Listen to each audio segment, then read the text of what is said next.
अब हम यहाँ पर कक्षा 10 हिंदी के अध्याय 5 प्रकृति चित्रण के बादल को घेरते देखा है खंड के महत्वपूर्ण प्रश्न उत्तर देखेंगे, जिनकी 2021 बोर्ड परीक्षा में आने की बहुत अधिक संभावना है।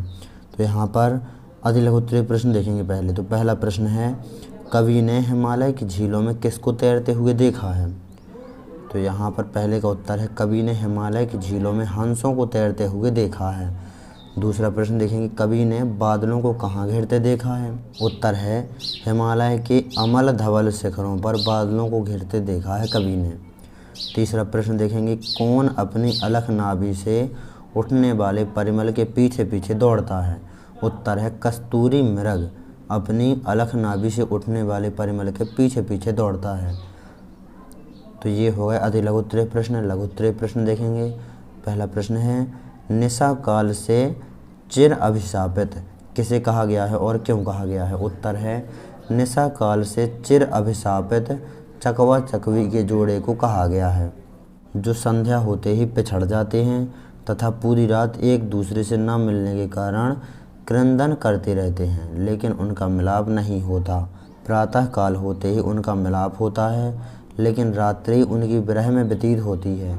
तो ये है यहाँ पर पहले का उत्तर। निशा काल से चिर अभिशापित किसे कहा गया है, चकवा चकवी को कहा गया है, और ये बिछड़ जाते हैं रात्रि होते ही, तो इसीलिए कहा गया है। दूसरा प्रश्न देखेंगे लघु उत्तरीय, कवि ने भीषण जाड़ों में किसे गरज गरज कर भिड़ते देखा है। तो कवि ने महामेघ को जाड़ों में गरज गरज कर भिड़ते देखा है। तो ये है यहाँ पर दूसरा लघु उत्तरीय प्रश्न। आगे देखेंगे हम यहाँ पर। अब हम दीर्घ उत्तरीय प्रश्न देखेंगे।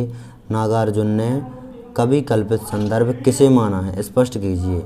कवि नागार्जुन ने कुबेर एवं उसकी राजधानी अलका, भागीरथ, संदेश ले जाने वाले बादल, हिमालय पर तपस्या करने वाले कैलाश को कवि कल्पित माना है। नागार्जुन के शब्दों में, कहाँ गया धनपति कुबेर, वह कहाँ गई उसकी वह अलका, नहीं ठिकाना कालिदास के व्योम प्रवाही गंगा जल का, ढूंढा बहुत परंतु लगा क्या, मेघदूत का पता कहीं पर, कौन बताए वह छाया में, बरस पड़ा होगा ना यहीं पर, जाने दो वह कवि कल्पित था।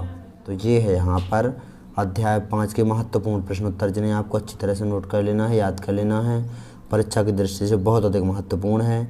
यदि आप संपूर्ण कक्षा 10 एनसीईआरटी गणित को हल सहित देखना चाहते हैं तो डिस्क्रिप्शन जरूर चेक करें। हमने संपूर्ण कक्षा 10 एनसीईआरटी गणित को भी हल कर दिया है, तो नोट कर लीजिए यहाँ पर इन प्रश्नों को अच्छी तरह से।